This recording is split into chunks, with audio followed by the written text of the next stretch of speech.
Hey everybody, welcome to part 3. Today I am going to start by putting a drill on this. I very much want to make a new one, but I really don't have that much metal to build a whole vehicle yet. So I'm just going to stick a drill on this and do some mining.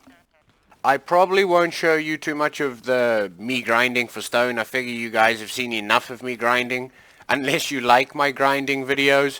Hey, you destroyed most of my crops. Come here, you.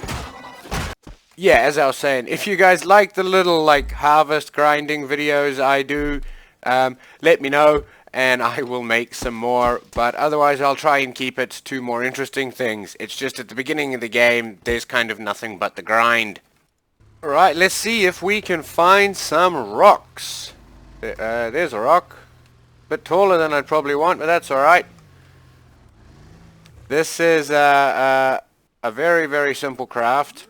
What we do is that to connect the drill. Right, we're away. It's pretty rubbish, but it will do to get us going. That's okay, we gotta hammer these up anyway.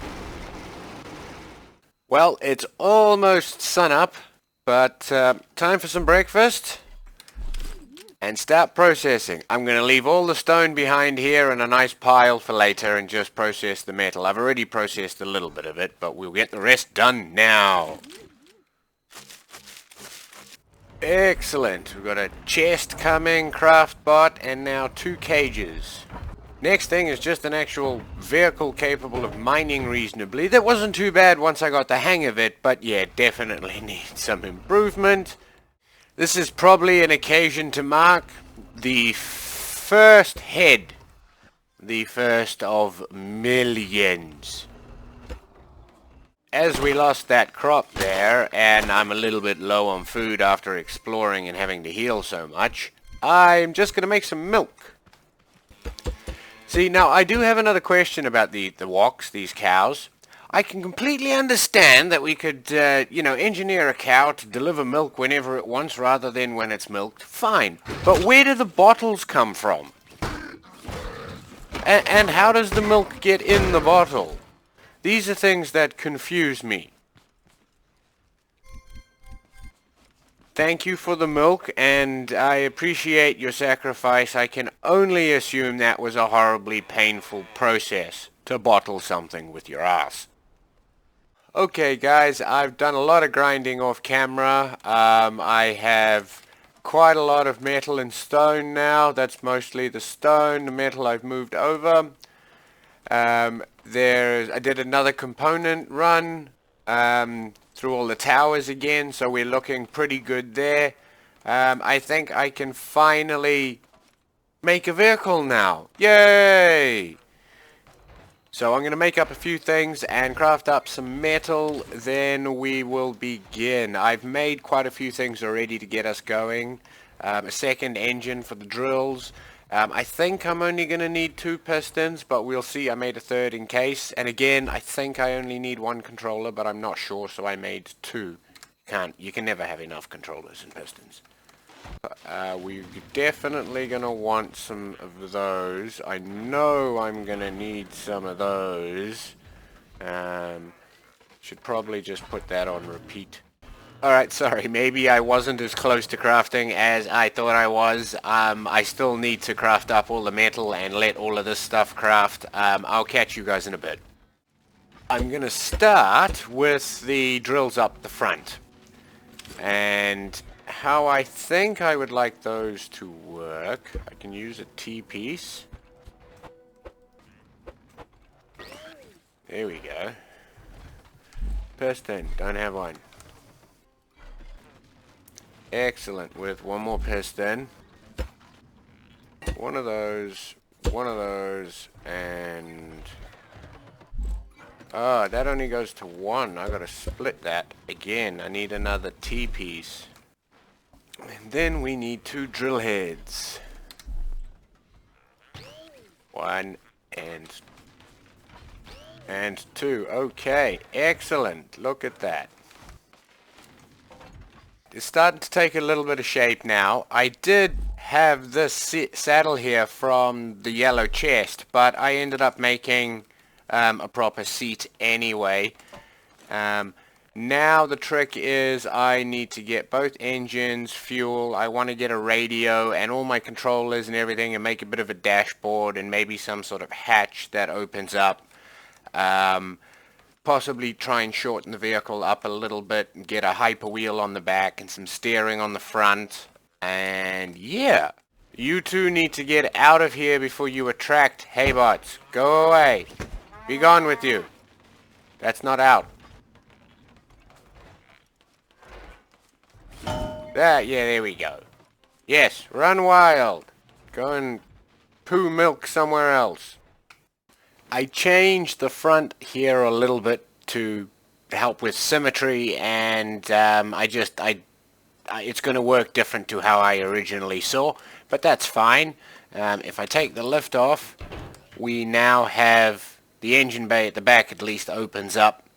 I'm going to leave it stop on the angle for now, but you can actually make it go all the way around to 90 degrees, and then you've got another fantastic space to put more cages or transport some of your stuff or whatever the case is. We are also packing a good stereo system in the cab, because, you know, why not? Time to spend the last of my cotton, really. We need the spawn point. All important spawn point. Gonna come underneath my seat. Plop. I normally put the spawn point or the bed in the actual frame because you can stick stuff to any edge of the bed, so it's great. You don't have to have a layer between. It's a great space-saving tip. Like so. There we go. Now we can fill it back in. Put my seat back in on top, and we're all done. Time to get the wheels on. It's all getting nice and close. Now all that's left is to hook everything up. Well, I should probably do a lot of it while it's on the lift. I have fully upgraded both of my engines. Oh, not him. I need to get some more components. Because it just, in the long run, it's far better to be more efficient on your fuel, I find. I spend more time looking for fuel than I do for components. And this is also why I generally build up a huge stack of supply before I start building something. Don't worry, in time you will use all your circuit boards. Power level 2, let's see what that's like. Actually, now that I fully upgraded that, we can make this 6-wheel drive, which will again help with the power efficiency. Let's see what that's like. Close the hatch.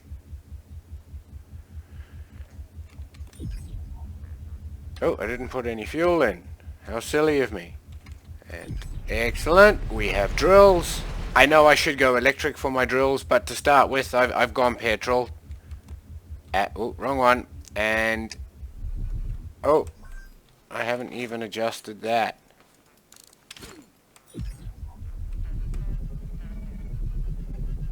What the heck?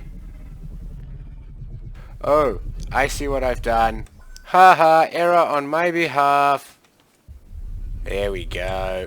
Let's head out this way. I've got the engines turned right down at the moment, but so it's easy enough to turn that up.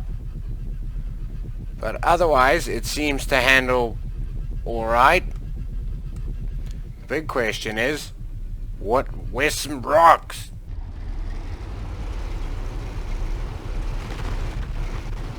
Well, that works acceptably. Now all I have to do is set my controllers and all the pistons on the front. Oh, those drills make such a racket. I think it's ready for its first official test drive tomorrow when the sun comes up. It definitely needs paint, but we will wait and see if it all works as desired. We've got the stereo going, obviously. Now, number 1 will start our drills. Number 4 is going to open our hatch, which has got our chest and everything else in it. There there isn't enough space to store fuel in there, but there's a chest now which you can access from both sides. Number 3 does our lights and the radio. And number 2 allows us to get to those hard to reach places. And it seems quite maneuverable and agile now that I have sorted out all the engines. One engine is on, the drive engine is on power level 2, and the drill engine is just on its lowest setting for the 2 drills. And that's it. It is going to use a bit of fuel, but I think it's still going to be worth it. Good enough place to start anyway. So when the sun comes up, I'll go find some stones. I realized I should do a fuel run before I go. Whoop, get stuck behind the rock because I've only got 1 tank of fuel for each motor, and that may not be enough. That should do for now. I'm sorry about all the trees. Hopefully you guys can still see. Yeah, let's do this.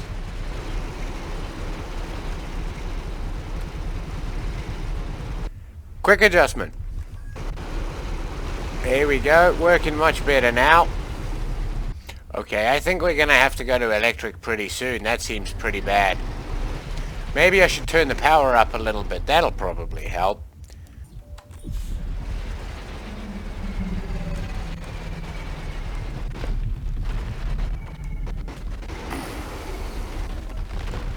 Well, the long arms seem to work fine. It just doesn't like it. Maybe the drills are still on too much of a downward angle.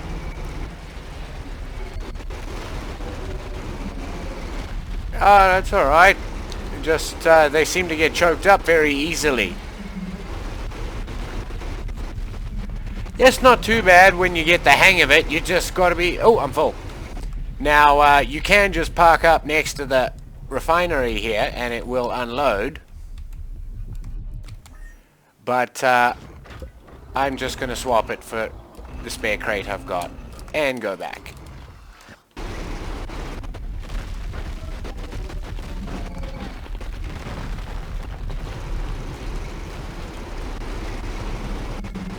Yeah, you've just got to be careful not choke the drills up, and it works quite well. I will still go to electric, but this works acceptably for now. It does need paint, however. So that's the next thing I'll do. Paint it up. There it is. I'm not quite sure what to call it. I kind of want to call it the ant, but it doesn't look like an ant. Doesn't really look like a beetle either, but it just reminds me of an insect. Oh, other way. Especially with the eyes all the way out to the side there, and when, you know, its antenna stick out. It's definitely not a crab. Not sure what it is.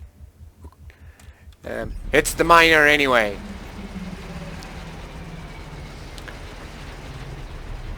And it does seem to work quite well. I will adjust this angle up a little bit more just to ensure that we don't have any more issues with those low angle blocks. Sorry about the noise of those drills. When we open it up, this is what the interior consists of.